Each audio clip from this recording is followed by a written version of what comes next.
So welcome, I'm Reg Hoyt. This is our fourth One Health seminar for the semester. We've got a couple of more coming up and plus a couple of extras as well that students are arranging.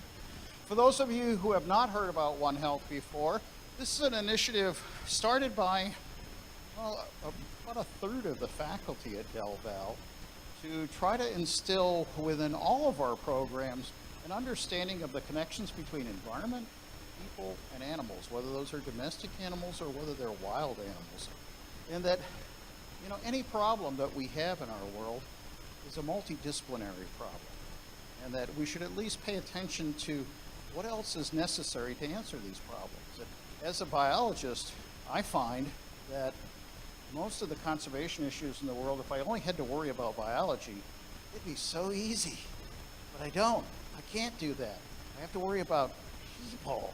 And I have to worry about economics, and I have to worry about what people's cultures are and where they came from and what they think. I actually have to listen to what people say. And so if our students start out with their careers understanding that they don't know all from the direction they're coming from, that they have to embrace other disciplines and pay attention to the world in a multidisciplinary approach, and that all of our students can think about this from no matter what major they are, the better off the world's going to be.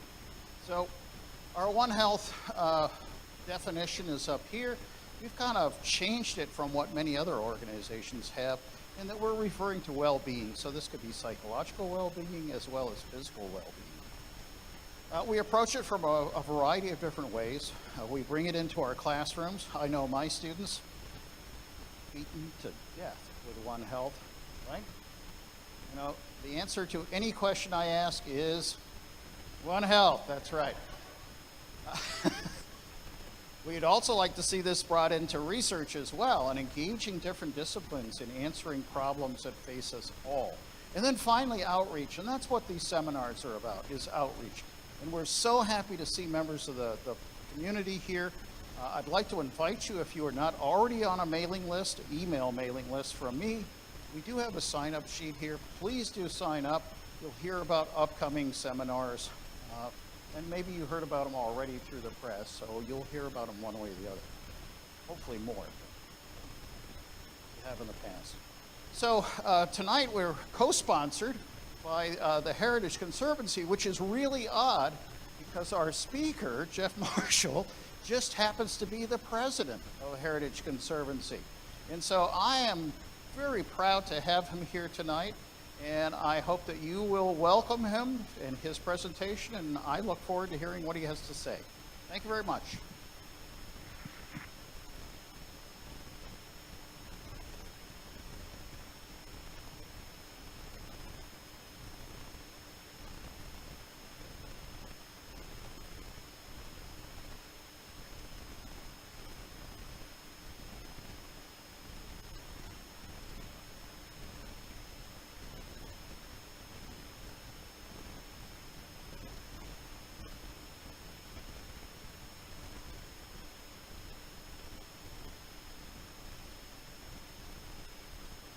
You mean you want the light on?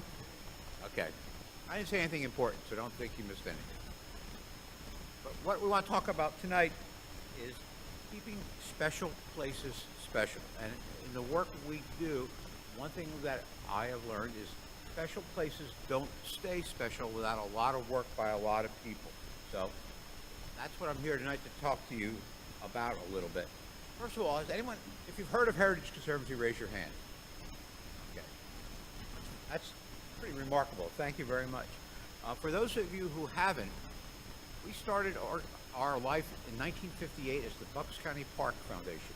At the same time, or a year or two after Levittown came to Bucks County, and the colossal change in the community which was going to occur. And our founders understood that, and we became known as the Bucks County Park Foundation with the idea that we would amplify the county park system by having people donate land to a nonprofit. We then got more involved in historic preservation, and then in the 1970s, more and more with conservation easements, so rather than owning land in fee. But we do own over 1,000 acres of land, farms, woodlands, at Hibernaculum, and a number of other projects. and that's who we are. What we do is land conservation and historic preservation. When you go to our website, that's what it says we do. What we really do is educate people, get them engaged, to activate them to take some sort of action. Years ago, we always talked about education and engagement. Engagement is no longer enough. The way the things are going with our environment and with our social structure, we need to get people to take action. And that is part of what we've done. We have always been an organization that dealt with transactions, with preserving individual historic properties or preserving pieces of natural areas or open space. Now we're really doing much more with education, which is why we are partnering with Del Val. We're partnering with elementary schools and schools throughout the region. So what I want to talk about, again, is keeping special places special. So what I mean by special places is it is a deliberately ambiguous and vague term that I use. What our goal is to preserve the character-defining elements of our community and not parse them, whether they're natural, scenic, historic, cultural. They're all part of the tapestry of the community and the little corner of the earth we live in. So that's what we try to do. An analogy is, when we look at it scientifically or emotionally, a house is a structure. A place with no stories, no emotion. It's a house. At home, it's a place where a family lives, where young people grow, old people live, things occur. There's a story attached to it. And what we try to do is draw out the stories of the properties that we are involved with. You know, lands and building shape communities, and that's what we want to talk a little bit about.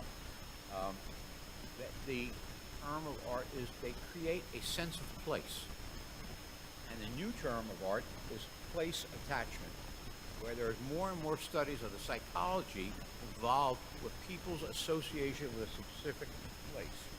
The emotional bond between a person and the place they live in, or think about, or care about.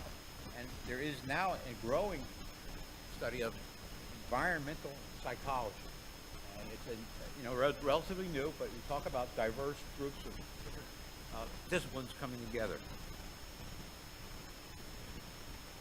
Everyone has a place that is important to them. Places that they care about, places that matter to them. I could have used the term critical place. I mean, when you talk about natural resources, we talk about critical places, critical habitat. Places critical for, environmental natural systems. When dealing with historic preservation, that I do a lot, we use the term significant, that it has some importance in our cultural or historic background. Special to me is a much broader term because we want to evoke the idea that we want you to care about a place. And for the most time, when I started my career in historic preservation, we went after the famous places, the Mercer Museum, the George Washington slept there. In the past 40 years I've been doing this, we are learning, the industry is learning, that the places that are important in our everyday lives are becoming more and more important. And the location where we had significant life experiences becomes more and more important. And so that's what we focus on. And we now try to preserve different remnants of our past because they're important parts of our heritage and they're changing very rapidly. How many people are from Doylestown or within the next 5 to 10 miles? Raise your hand. How many people have only been here for less than 5 years? Raise your hand. Okay, back to the first group. Someone would just yell out, if one of these people were to come to visit you or would come to the school, where would you take them to show them Doylestown or Bucks County? What place would you take them to? Mercer Museum? Anything else? Bond Hill? Valley Park? People who are new, what was the first place you really wanted to see that you heard about and you went to see when you got time?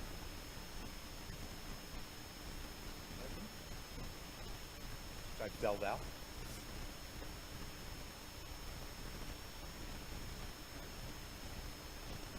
Nobody said Walmart or a strip shopping center. That's important. because what you intuitively think is representative of your community or what you want to share when your Aunt Edna comes from Dubuque for the weekend and you're stuck showing her around. That's the kind of thing that you think about as what is important. What says Doylestown or Bucks County to the outsider? And being involved with heritage tourism, I also know what's good for the tourist is good for the resident. If it's special, if it's worth seeing and worth preserving, it's something we all want to do.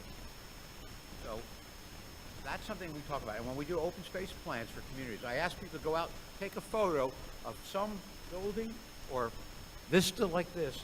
Were it to change, would change the character of your community forever. This is up in the Cooks Creek watershed. This will never be changed. This is permanently protected. This view, this vista, and ones like it are common throughout Bucks County.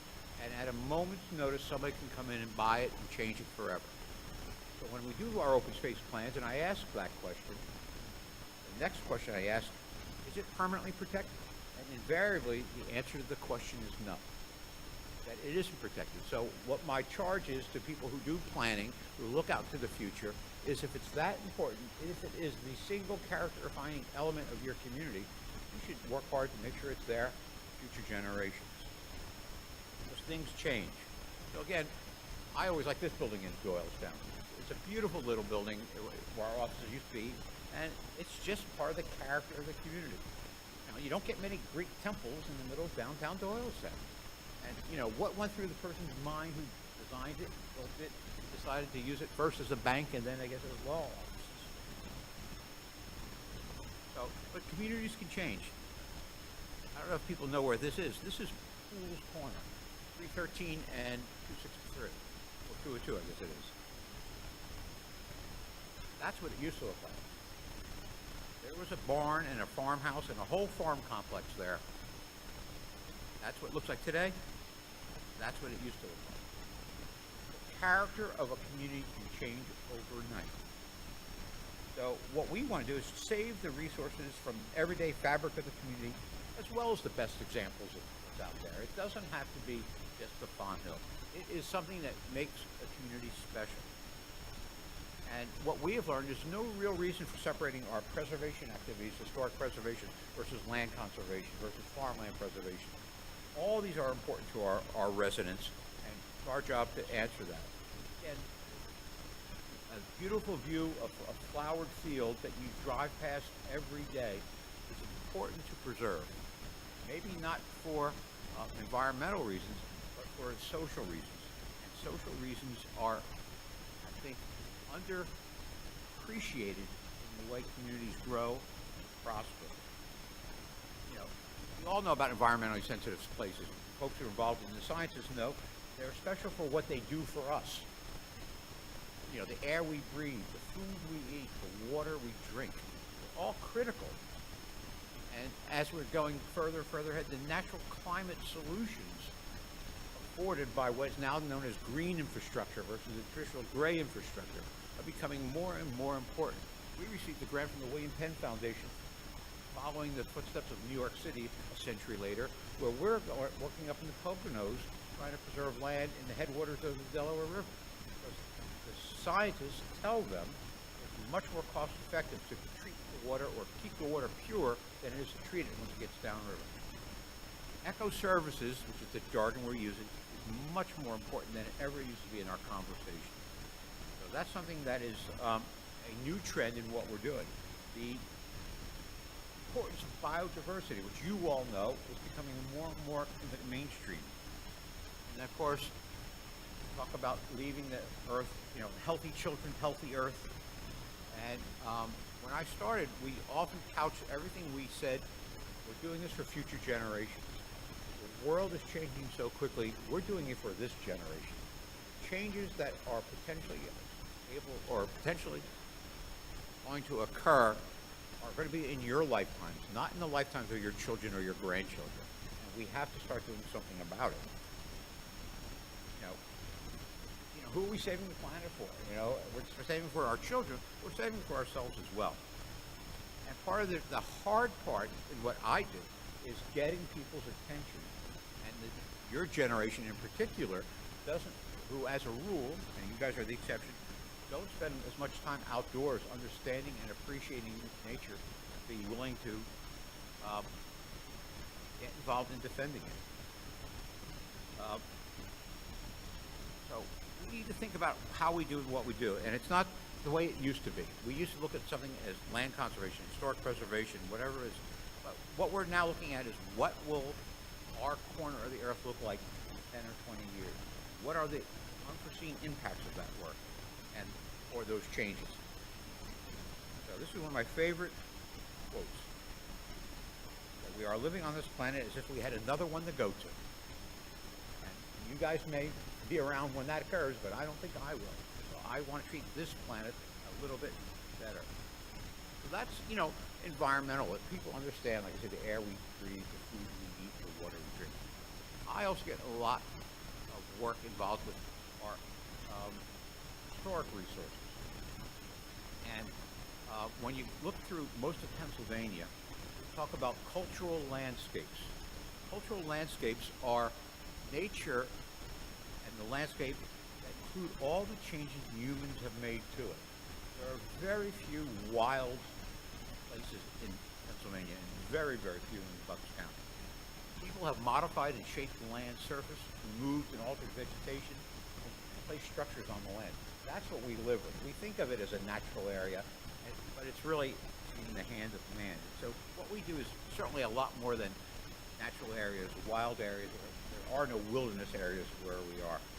So what we need to do is protect what we have and not couch it necessarily as being wild or natural, but still being important and special for that reason. So while there's land that's prime ag is important, while there's riparian buffers that are important, land that helps preserve a sense of community or local heritage, a hay meadow that forms a scenic gateway to a village, or land where people come together to meet and gather, swimming holes, trails, anything like that shouldn't be overlooked for preservation. I grew up in Levittown, but I spent many years in Wrightstown Township. And Wrightstown Township is where the Grange Fair is. The Grange Fair? No, it's obviously. It's called the Middletown Grange Fair because it used to be down outside of Levittown, in the upper part of Middletown Township. But Middletown got so crowded they moved to Wrightstown. To me, where that 40 acres to be developed, the character of the community would change. People would not have a place to gather by the thousands for 5 days a year. So that social idea, that property would not fit in any category of land conservation I deal with. But it certainly is important to the community. And it is something that we need to look at. This is where I grew up. Well, I wasn't there then. This is where I grew up. This is what it looks like today. It's Levittown. It can happen anywhere, and 1938 to 1958 may seem like a long time to you guys, but it's not.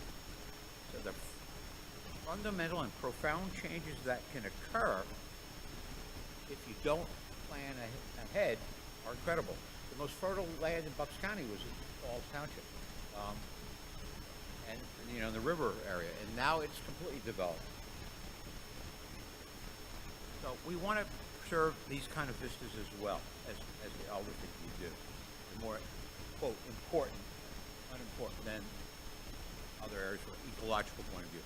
That's why I use the term special. It doesn't have to be ecologically important. It just needs to resonate. There needs to be an emotional bond between a piece of land and people who use it or own it or visit it. So we'll talk about land conservation, and then we'll talk about historic preservation. So this is a quote from the Quran, that bread feeds the body, but flowers also feed the soul. And I argue land conservation feeds the body, but historic preservation and cultural preservation feeds the soul. It makes our areas special. So we need to understand that, and there's a long tie between Pennsylvania's natural beauty, its history, and what we do. Two biggest industries in Pennsylvania are agriculture and tourism, all which have to do with farmland and farmland preservation. There is a profound link between communities and historic and natural resources. unfortunately, many people think of natural resources as one, historic resources as another. But both are community assets, both have development opportunities, and both are important for engagement and interpretation, and they're important to preserve. And whether it's the Chalfont train station or a Heron Rookery, all of them are different aspects of what make our community unique. So they all enhance a community's sense of place. So it's all because of people who are willing to conserve future generations. And that's what we're out here trying to get people to understand what we do and get engaged. But one thing I like about historic buildings is the story they tell. Historic resources are really physical evidence of a story. What you see here is a date board on a house I was asked to research. And Heritage Conservancy researches old houses. It's a date board. Most people call them date stone, but most of them are actually wooden boards. And that's why we see all these niches in buildings. Wooden boards shrink and they fall out and nobody ever climbs up the back. It's a date board. And you see it has J and M Leatherman, 1851. We researched the property, found out that it wasn't actually owned by John Leatherman in 1851. It was owned by his father.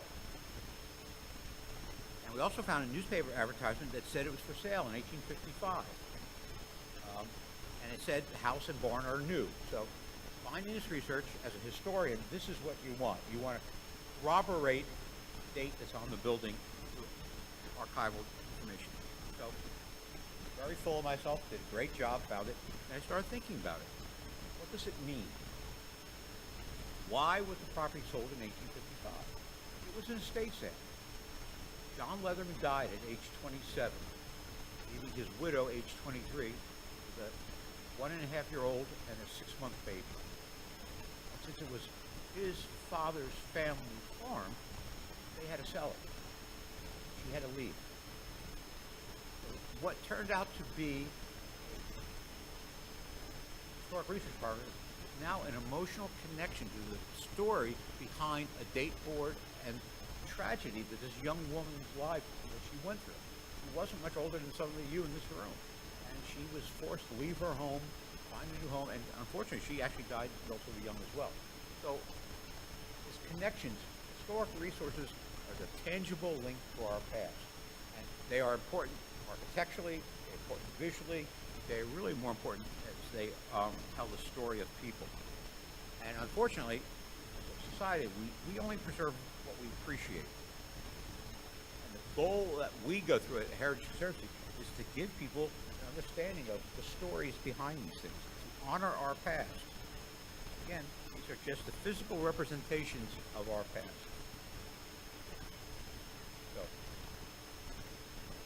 Another question for you to try to keep you guys awake.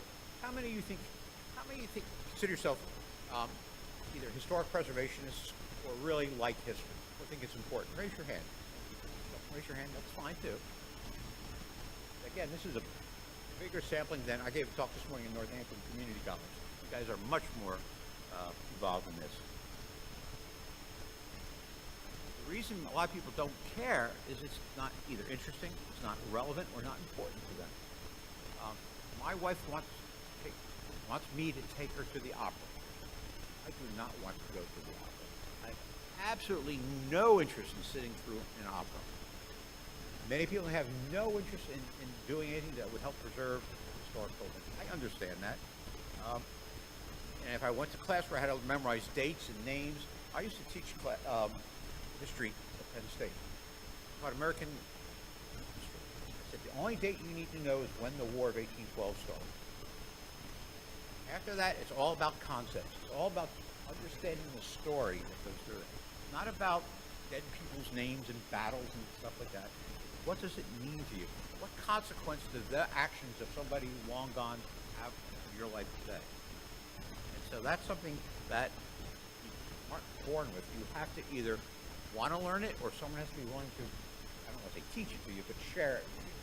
So we get involved with a lot of historic preservation activities because we think it's important. We think it's important for the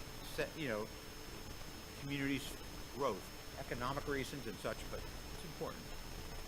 And I've used the term historic preservation a couple times already tonight. In my world, there's a distinction between the word historic and the word historical. I'm not sure if most people in this room know or care, but there is one. When we talk about historic, we talk about something that's important in history. Historic house, historic battlefield. All these were important in history. Historical means it's something that's from the past, whether it's important or not. A historical house is an old house. It may not be a historic house. That's where we need to do a little more educating. Historic means old, but worth the trouble and saving. I'm historical. I'm of a certain age. I don't claim to be historic. That's a major difference. You guys, someone in this room, may someday be historic. But we try to differentiate the two because in the real world, you can't save everything. We try to figure out what is the story behind a specific building we're trying to preserve.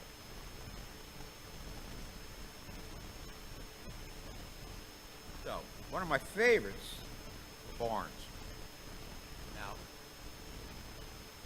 barns are the glue that bound farm people together in the 18th and 19th century. Barns were almost always overbuilt. There is no reason to build the huge barns you see throughout Bucks County, Montgomery County, Northampton County, just to simply house your animals and keep your hay dry. They were a statement that was being made by a farmer. They were a compact with the land. I'm building a barn so my children, my grandchildren, and my great-grandchildren won't have to. I plan on being on this property for generations. I plan on my children to be in here, and my grandchildren to be here for centuries. The way you build and how you take care of your land, that's your basic tenet versus I'll be here for 3 or 4 years and then I'll move on to someplace else. I'll get another job and move away. How you treat your land is critically different. And that's something why I think barns are important, besides being great architecture and style. They also bind the community together. You can't build a barn like this with just your family. You need the entire community to come out and help you. Why would they come out and help you? Because they expect you to come out and help them when they need it. Now, you're not just rooted to the land, you're rooted to your community. And in those days, probably they're all your cousins anyway, because everyone married the next door neighbor. Not a lot of people. So, barns, to me, are to be studied and admired beyond their architectural ability for the story they tell of the land. And that, to me, is important. And I argue barns are also critically vulnerable now. Those of you studying agriculture know that an 18th or 19th century bank barn is not the best vehicle, not the best building for animals, for horses, for cattle. You can't put round bales in. You can't put farm equipment in. You certainly don't need a barn if you have a 2-acre lot outside of Doylestown. So barns are caught between suburbia and modern farming. And it is not inconceivable that within a generation or two, big old bank barns that we're so used to seeing across the countryside become as rare as covered bridges. And I argue that's a profound change in our communities and our rural heritage and our associations with the land. People don't realize that less than 2% of the population now are farmers. Question: how many people here have ever been in an old barn? Raise your hand. Yeah, you guys are an outstanding group. Most of the time, it's a very small group. And it's something about a barn that evokes all your senses: sight, smell, touch. A lot of smell, but the others as well. And the way the light gets diffused in a barn, the dust from the hay, the smell of leather, creaking of leather, the smell of the animals. It is a visceral type of experience. And when you look at a barn from the inside, it's like a combination of being in a cathedral and a tall ship. The architecture, the work done, the raised beams 30, 40 feet in the air by hand, that merits our respect, and we should preserve them. Again, they're important to the community. Barns are often were the first thing the farmer would build. Why? better to live in the barn for a year with the animals than have them live in the house with you. It just makes sense. I'm old enough that I remember I was knowing how important a barn is to a farmer. I was dealing with a gentleman up in Milford, which is northwest Bucks County. His barn needed a new roof.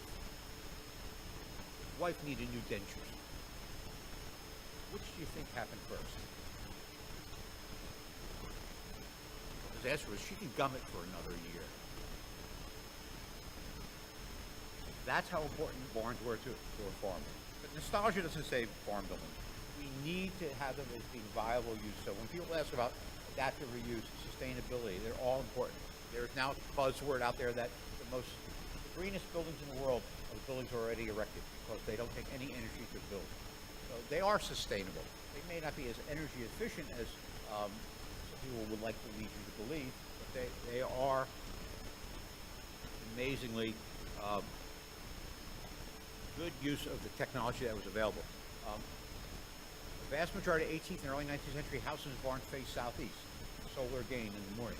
Many of them will have a pent roof or a forebay above the stable doors. Why? Because in the summer when the sun is high, it shades the barn. This winter when the sun is low, it lets the sun penetrate and warm it up. Thermal regulation. Why were they oriented that way? For winnowing or for prevailing breezes. We have forgotten how to work with nature, and old buildings can keep reminding us of these stories, and that's another reason they're important. So, Heritage Conservancy, we believe that it's all part of the tapestry of the community we want to preserve. That we want to include preservation of both barns in the fields and fields around the barns. Those tell the story of Bucks County. And not the Walmart, not the strip shopping center. It is economic growth and what makes it special. That's what makes Bucks County special. People move here expecting to find this kind of stuff. And so it's got economic value as well as social and emotional value. And we need to continue to understand that, respect it, and really start to think about it in our future planning. So historic buildings matter. And particularly as our familiar places are beginning to disappear, that heritage, that connection to a place is something we're losing, and I think it's important. Again, as I said earlier, they don't have to be architectural gems. They just have to tell a story that we want to hear. Pride of place. How we protect historic buildings says a lot about us because we think it's important. We understand it. And when you get into downtown areas, historic preservation reinvigorate downtowns. They become anchors for economic redevelopment. Age of urban renewal is long gone, and we're still living with some of that, unfortunately. That genuine and unique historic neighborhoods are becoming increasingly rare. No new development they've ever created can match the real thing. And so we want to protect instead of creating new fake neo-colonial or neo-historic villages. But it's a real world we live in. It's a different world we live in. How many people go shopping downtown? They want to go to Doyle's and get something. Not very many. More people will go to a strip center, shopping center, going downtown. Our whole orientation to our towns has changed. And that's, at a loss because building has to be economically sustainable for us to continue to invest in. That's something that we want to work on. Unfortunately, we've not done a very good job with historic preservation. Most people don't care. Again, this group is a little bit unusual, and even that, less than half of you said you really care about historic preservation. And why is probably a lot of reasons. One is that most of the time, people think of us as looking backwards and too architecture-centric, too worried about the mountains and the windows and the details, and not allow us to understand what a building means and why it was built the way it was. And unfortunately, we as preservationists have allowed our arguments to be framed as nostalgic and seeking to return it to the past because we can't cope with the reality of life today. And that's not the case. We are facing challenges, and one of the challenges we're facing now is the future of preservation. We need to have buildings that people understand that buildings contribute to the environmental, economic, and social growth of a community. And sometimes the social concerns may Trump the economic and environmental needs. And what we're trying to do as an industry is be more inclusive. How many people as their family have been in Bucks County for more than 3 generations? Raise your hand. 1. Why should the rest of you care about Bucks County's history? That's the question we have to ask ourselves. That's the question we have to be able to explain to you why we think you should think it's important. And that question is getting more and more difficult as a greater ethnic and racial diversity of population moves into an area. It is going to be our challenge to tell the story of our history, not through the terms of rich white guys who own the land, but everybody who lives in the community. And right now we're doing some work with the last Lenape Indians who lived in Soulbury Township, trying to document where they lived and how they lived. The African American population, the Underground Railroad, and some of the other things that we know about. Nobody's told the story. The women who were entrepreneurs throughout Bucks County. Newtown, everyone did the Court Inn in Newtown. That entire block was owned by Margaret Thornton. After her husband died, she became phenomenally successful. Running the tavern, bought the entire block. Those kind of stories are told. And some of it is a little bit not politically correct. How many people know been to New Hope? You've been to New Hope. And you go up Sugan Road, back where the Wawa is, there's that little winding area of New Hope. If you look at an 1859 farm map of Soulbury, you know what that part of New Hope was known as? Darky Town. There was a village outside of Langhorne called Timbuktu. They were African American settlements in Bucks County. And there were many of them. But those are the 2 that are actually on maps for the period. So that's what we need to do. That's our challenge, is to be more inclusive in telling our story. I was in Northampton this morning, in Bethlehem. A large segment of their population are Spanish speaking, who have not been in this country very long. Again, trying to get them to be engaged with keeping community history, the community alive, is becoming more and more difficult. Whose memory are we preserving? My family, my family wasn't here with George Washington. My family was in Eastern Europe with, a million others, and came here at the end of the 19th century. I have no direct connection with what occurred here. It isn't my story, except that I am born an American, and I adopt that, and I want to learn about it. We just need to give people that opportunity to do the same thing. It's one of the things I deal a lot with historic preservation. I've seen thousands of photos of old buildings. Thousands. I see very few that have people in them. Buildings weren't vacant. These buildings were used. And we have somehow, because of the architecture-centric focus, we don't show the people using the buildings and how they use it. It's important. I'm not sure I can convince you that preservation matters. I can convince you that people matter. And the story of people should be preserved. And that's what I talk about. How do we honor that? And when us who live here in Bucks County, I don't want to live in the world of McDonald's and Walmart.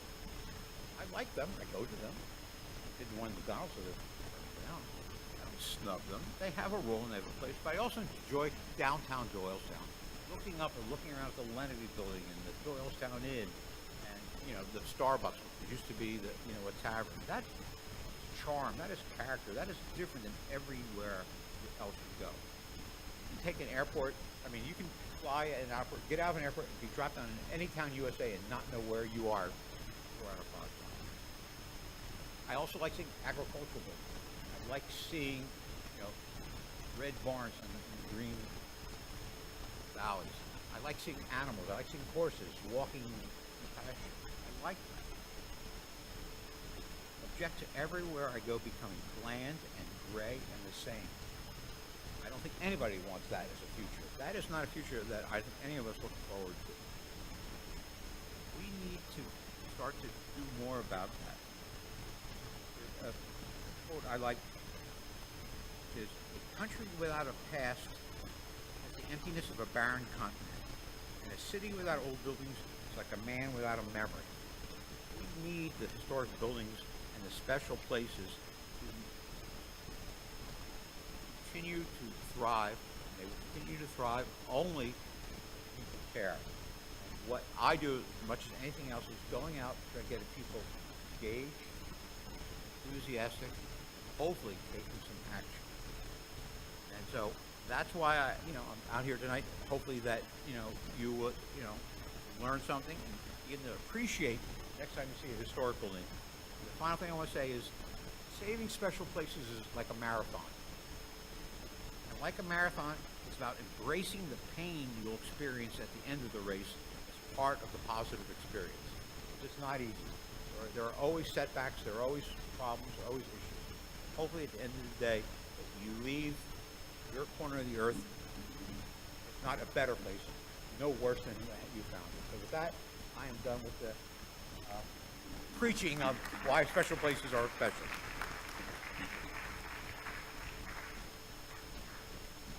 Do we have any questions?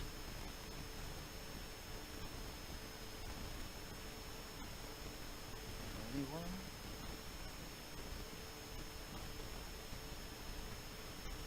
For the buildings that are still, like you had a picture up there, that are still private properties, are there like regulations that the people living there have to follow? Excellent question.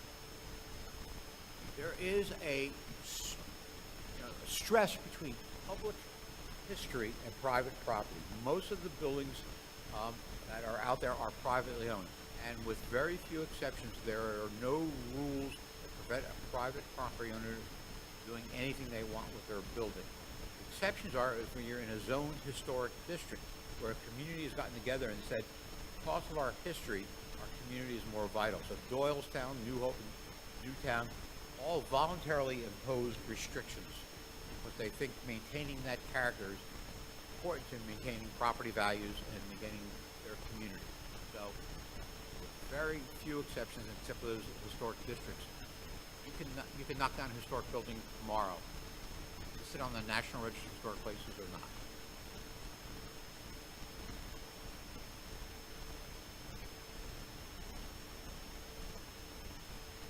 No questions?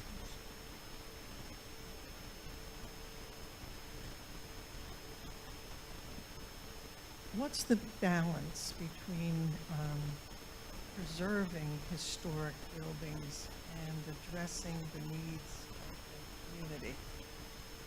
An example being an historic, or at least an old building, on an intersection that's now a bottleneck for traffic. And I guess a more extreme one is we had an opportunity once to go to Stratford, England, and see Shakespeare's house. And the front door was about maybe 5'6" high. And, doesn't really accommodate. So that's extreme, and that's hundreds of years away. But how do you judge the balance? Is sort of my question. It's not easy, and I do a lot with barn preservation. And I've come up with a term, you want to use it for a modern use, but you want to keep its barnness, a new word I just made up. Same thing with historic building. It's identifying what are the character-defining elements of that building and making sure they're preserved as you give a building a new life. As I said earlier, it's very hard to justify spending money on a building that has no economic return on that investment. I would rather see a building altered than demolished. So it is a case-by-case basis. But having said that, there are certain cases that you can point to them that you can't tell they're an old building anymore. It was just not done with any knowledge or sensitivity. And the other term that we use a lot is context. You can save an old building, but if it's stuck right in the middle of a shopping center and has no feeling of being preserved, what really have you preserved? Maybe people have been to San Antonio, you've been in the Alamo. You can go fast food right out the door of the Alamo. It's just bizarre. But again, the alternative, adaptive reuse, a good adaptive reuse is better than demolition.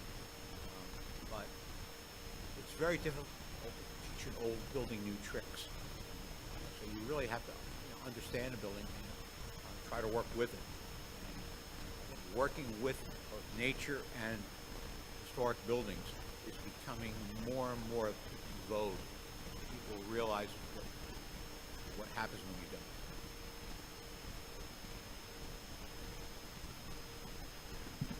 Can you talk about the voluntary program that you have?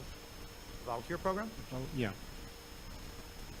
Oh, Shannon was here, but Heritage Conservancy has a number of volunteer activities. So we have really turned about 180 degrees in that we're trying to engage the population, the group of people.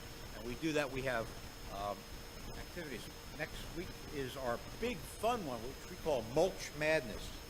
You can come and help us take care of the Aldi Mansion gardens. We have Friday walks in the forest. We have a new docent program that people give tours of Aldi.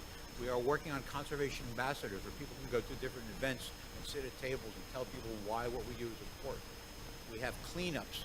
We have an amphibian crossing in the spring where in Quakertown Swamp, when the amphibians and the salamanders in particular are moving from vernal pool to vernal pool looking for mates, we have a whole cadre of phone chains that people get out in the middle of the night in the rain and block traffic.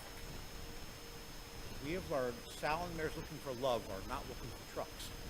So one of our projects is to help them make sure the salamanders cross. So we have a variety of volunteer opportunities. We have a volunteer group we call LABEST, which is Lower Bucks County Environmental Stewardship Team, doing projects down in the Croydon Woods area, Bristol Marsh. We are doing much, much more. In fact, organizationally, we have made a shift that when I became president 5 years ago, because of the cost of opening our properties to the public, trash and cleanup and reliability, we used to keep people out. So we used to be protecting land from people. And now we're protecting land for people. We're trying to get people more engaged, and getting people engaged through volunteer efforts or, helping out on our properties is what we are looking for. We own 60 properties, not more, and we have a staff of 2 people who go out and take care of them all. So we always have, Mary Lou is our historic preservation specialist. We have people going out and surveying historic buildings, helping with historic research and documentation. She's a one-person historic preservation department. So we do a number of opportunities. We have people who volunteer to sit at our front desk when our receptionist is out. The range of what we ask people to do as volunteers is broad. We respect our volunteers, we respect their time and the energy they give, and we want to give them meaningful work, but we also need help mulching, so it's runs the gamut.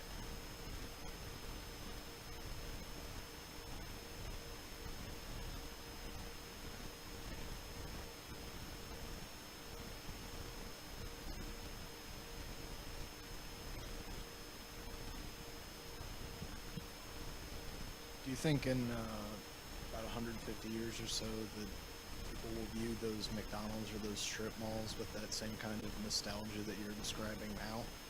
I don't think they'll be here. I think the ones that'll be here are the ones that have been here for 150 years. The answer is I really don't think so. And I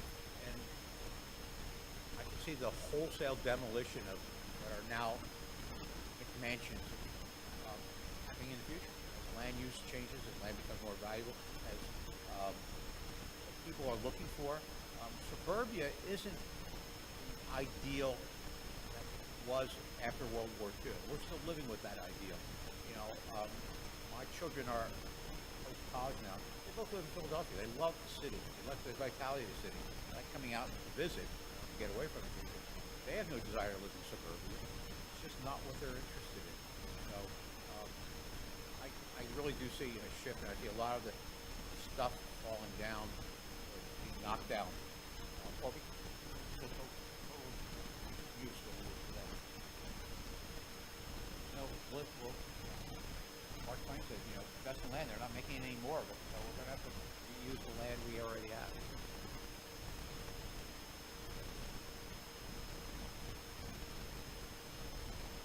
Other questions? I have one, Jeff. Thinking about preserved lands, whether they've got historical structures on them or just land that's kind of left to itself, adds value to a community. And I think that many communities are recognizing that green spaces, having access to those green spaces, makes the property worth a lot more, makes a sense of home more and people getting engaged more with the communities. And that may be something that's fairly easy for a community that's relatively wealthy. But Bucks County is kind of unique in having some of the wealthier communities and also some of the poorest communities. And so how do you see Heritage Conservancy fitting into trying to bring a sense of place to all of Bucks County? I know you have properties not only in Bucks County, but also in New Jersey and around as well. Excellent point. Another shift we've made in the last 5 years is we traditionally would save land where the land was, for bucks. Now we're trying to focus on saving land where the people are. We own 80 acres in Croydon. We have a long-term management agreement for Bristol Marsh, the last tidal marsh in Bucks County. We are working in Newtown, along the Newtown Creek, to have a creek walk. We are now, as we speak, working with PennDOT, who are leaving Doylestown Borough, and we're going to put a park right in the middle of Doylestown, because we want to preserve land where have green space where everybody can get to it. I grew up in Levittown. I could walk to the green belt, and I will maintain that's probably why I do what I do today. Every child should be able to walk to someplace green, be able to see nature, and it doesn't have to be a big piece of nature. It can be as small as this room, but every child should have the experience of being outside and being with nature. Because otherwise, they won't appreciate it when they get to the age where they can afford to do something about it. There are studies out there that if you ask a vast population of people, describe one of their most pleasant or memorable childhood experiences, the vast majority of the people over 40 tell you about an outside experience they had as a child. The vast majority of the people under the age of 40 tell you about some other. Just don't get outside.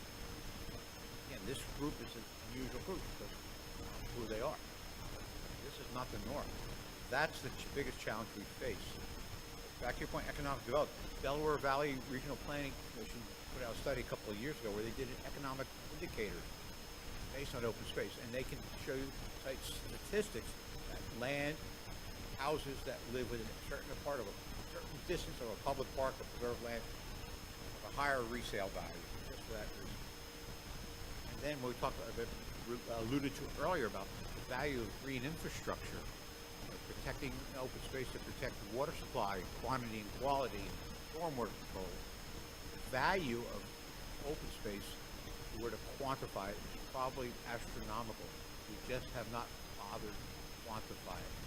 I deal with a lot of people in the community who think empty space is wasted space, and that is certainly not the case. It serves an important role that we are beginning to understand the hard way, the benefits of carrying buffers and flood control and global warming and the removal of vast biomass of trees. Hopefully we're not learning too late.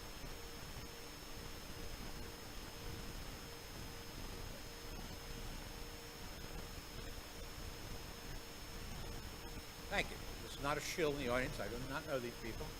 Heritage Conservancy has two major fundraisers a year. One is a black tie Christmas at Aldi, which we've been doing for 25 years. And the other is a farm to table event where we go to one of our preserved properties, we put up a tent, we have a couple hundred people come out, and we try to, we try to use locally sourced food and have an event once a year. I think in August, this year. This year, again, it'll be in Buckingham, where we own a 60-acre farm on Hollycon Road. We just want people to appreciate it. There's nothing like, sitting out under a tent and seeing the beautiful open space and knowing that that will be that way forever. Your kids, your grandkids, their grandkids, theoretically sit in that spot and it will look the same because people care. And someone said something about 150 years ago. The best compliment I ever got was when I did a project. I said, nobody will know who you are in 150 years. They'll look back and you guys will be heroes. Because we saved a 200-acre farm that was going to be, a lot of houses. Ever, people will be able to appreciate that. And it's, very satisfying to know that you can make a difference to somebody like that. The other, more of these, three things that I always point to when I go, when I retire. That was one. The second is I met a man who helped with his farm, preserve his farm. It was out in Gettysburg. And he'd been in his family for 5 generations. And he said to me, he said, with the exception of my marriage and the birth of my children, the day I preserved my farm, the most important day of my life. I was able to pay a debt of gratitude to my grandfather and great-grandfather, do something for my kids and my grandkids. You know, that kind of stuff gets you. And the other one is when I was driving my daughter, her friends, and the age when she was 14 or 15 and wasn't able to drive, so I was driving, and they were sitting in the back seat. Of course, if you're 14, you don't think your parents can hear. You're stupid. So they're talking about something, and my daughter said something, we drove past something, she said, that's there, my dad does what he does. And that's the kind of stuff that what we do really makes a social and personal change. You know, it's not all about acres and dollars. It's about doing something for the community, doing something for your family, doing something for somebody else's family, fulfilling a dream to be able to leave this place a better place because of our being here.